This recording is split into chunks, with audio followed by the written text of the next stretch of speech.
Meu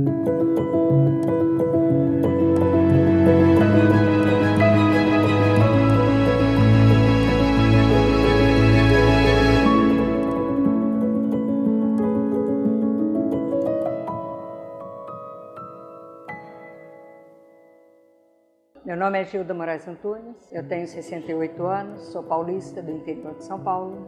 Vim de uma família extremamente pobre, uma pobreza extrema, 10 irmãos, tive pai e mãe. Perdi o vínculo familiar aos 4 anos de idade, não tive vínculo mais nenhum. Convivi com os meus pais até aos 4 anos, meu pai eu não tenho lembrança nenhuma. Minha mãe eu tive muitos anos depois, porque aos 4 anos de idade eu fui para uma organização, uma fundação, éramos 10 irmãos, 6 homens, 4 mulheres. Os homens foram para uma instituição masculina e as mulheres para uma feminina. E essa instituição era mantida por uma família, não tinha ajuda do governo nenhuma. Está na 4ª geração com a própria fundação, qual eu mantenho contato e vínculo até hoje. E ali eu fiquei com 3 irmãs, sendo que a mais velha ficou com a minha mãe. Meu pai veio a falecer, eu tinha 6 anos de idade, então eu não conheci, não tenho lembrança nenhuma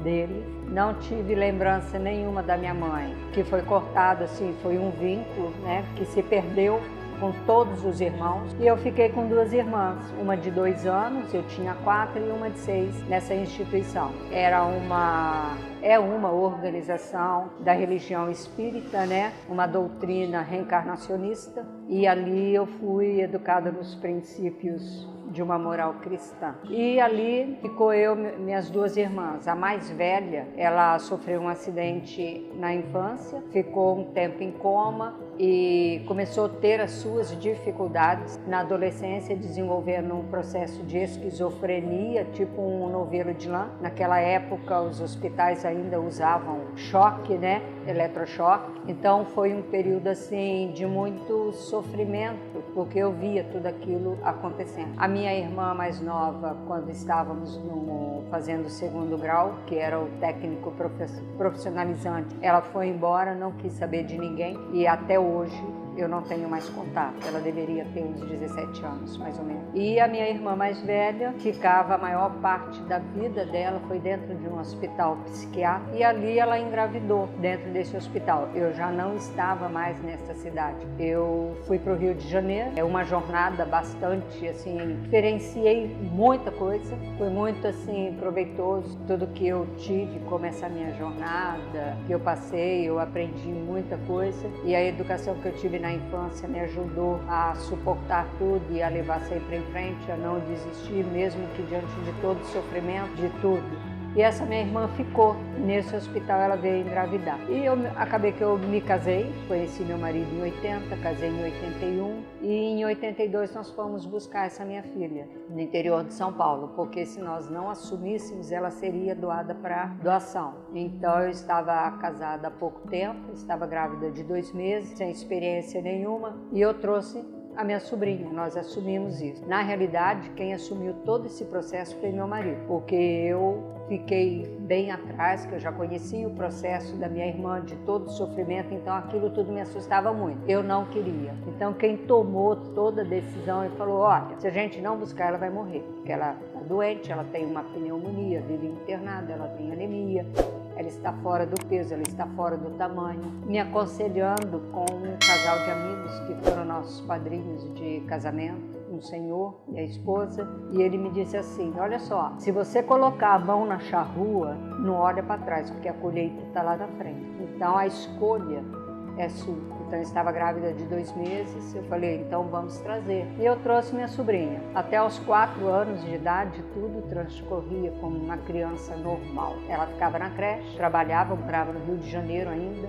Então era aquela jornada de muita correria, eu grávida do meu primeiro filho e ela doente ainda. E a gente levando para médico e médico até hoje, né? Então é o nosso compromisso firmado com Deus, com a espiritualidade, com ela, como uma filha adotiva, uma sobrinha. Então a gente sabe que tem esse compromisso, porque quando vem para casa da gente é porque é da casa da gente. ela não vai para a casa do vizinho. Então somos nós que temos que assumir a realidade da nossa vida e não jogar para o próximo. E aos 4 anos ela teve uma convulsão, dessa convulsão foi desencadeando todo o processo até chegar a uma esquizofrenia. Chegou na esquizofrenia, mas ela é uma pessoa que hoje está super controlada, o tratamento dela vem desde os 4 anos de idade, todos os meses, sempre, todos os cuidados. O nosso relacionamento foi muito difícil, porque no nosso relacionamento o meu maior aprendizado foi aprender a amar, porque como eu conhecia o processo dela e eu tinha medo de tudo aquilo que era uma história que estava se repetindo, então o amor foi ficando sufocado, acho que pela preocupação de tudo isso. E comecei num processo de não aceitação, era assim, eu não vivia com uma transparência natural, verdadeira, eu não era uma pessoa verdadeira, mas quando eu, num estudo que eu fazia de uma obra de psicologia da Joana de Ângeles, era um grupo muito grande, e nesse grupo nós conversávamos muito, era uma roda de conversa. Então eu disse assim, hoje eu vou falar. E você vai falar sobre o quê? Eu vou falar que eu não amo minha filha. Então foi um susto para todo mundo. Como assim você não ama sua filha? Eu não amo minha filha. Eu não posso mentir para mim mesmo que eu não amo. O amor para mim é um processo de construção, está sempre em construção.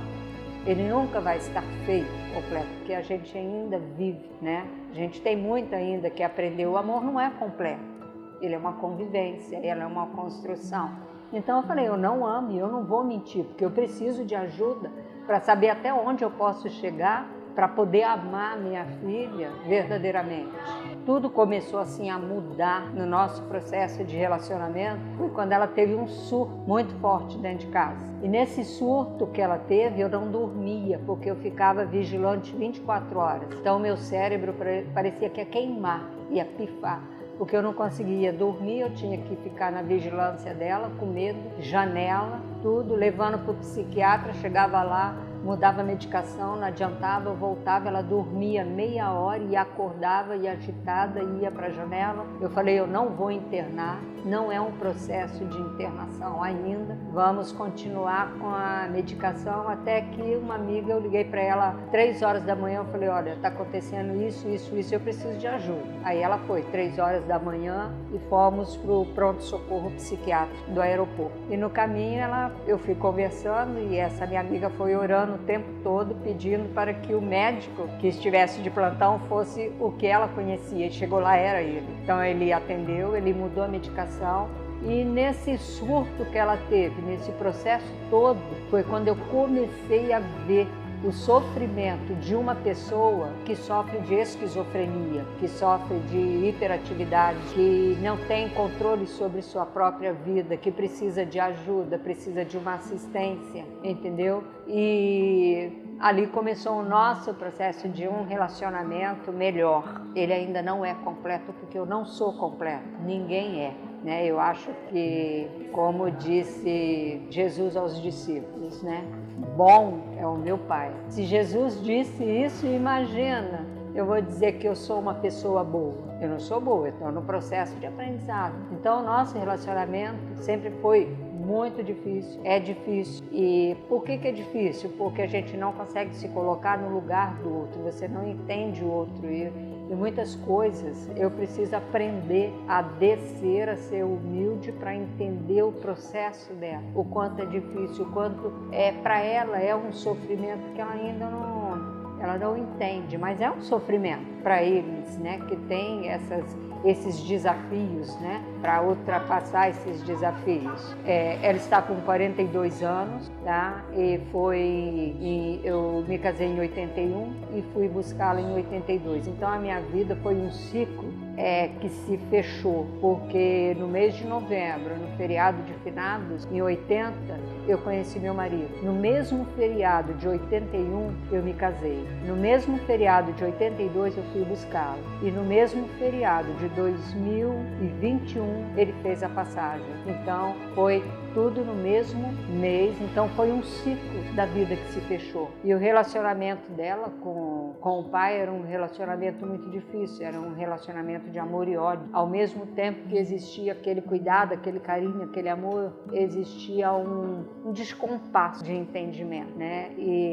Mas é assim, aprendi muito com ela, porque às vezes a gente pensa, o que uma criança, uma pessoa que tem as suas limitações, as suas dificuldades, os seus desafios, tem para ensinar? Será que ela só tem para aprender dos pais ou da família? Não, ela veio para ensinar. Ensinar o quê? A paciência, a resignação, o respeito, o amor, a você a crescer. E a gente acha que a gente está fazendo pelo nosso filho, com as suas dificuldades, que ele cresça. Claro, ele vai crescer, mas ele faz os pais crescerem quando os pais estão abertos para isso. Ela é uma pessoa tranquila. Se eu tiver que dar assim, que o meu compromisso com ela é um compromisso de muita responsabilidade, maior ainda do que um filho que chegou a você pelo sistema biológico, né? Que para mim ela não veio assim, ela chegou já de uma outra forma. Eu acho que é uma responsabilidade maior, porque é como se você criasse o filho do ovo.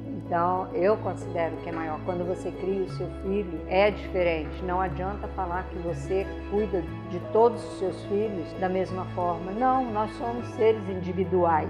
Cada um tem sua individualidade. Então, a gente trata diferente. Cada um tem sua necessidade. Então, não tem como você cuidar de todos os filhos da mesma forma. Cada um expressa sua necessidade de uma forma, né? E a Ana Paula teve uma melhora, assim, muito grande. Como pessoa, teve um desenvolvimento muito grande, inserida na sociedade, porque a APAE inseriu ela na sociedade, me ajudou muito. A APAE me ajudou em vários processos, nos cuidados com ela. Quando meu marido precisou ficar internado, e a APAE trabalha meio expediente, e eu precisei dos 2 períodos, a APAE abriu exceção. Então, eu acho que na vida é assim, um precisa do outro, ninguém caminha sozinho, ninguém chega sozinho a lugar nenhum. A gente nasce para ir, para ajudar o outro a subir. Se você não faz isso, você não está fazendo nada, você não está servindo para nada. Então, o que a gente veio fazer aqui na Terra? A gente vem para trabalhar o nosso interior, né, os nossos projetos, os nossos propósitos, e fazer sempre a pergunta, o que eu estou fazendo aqui? O que eu quero fazer? O que eu posso fazer de melhor para ela?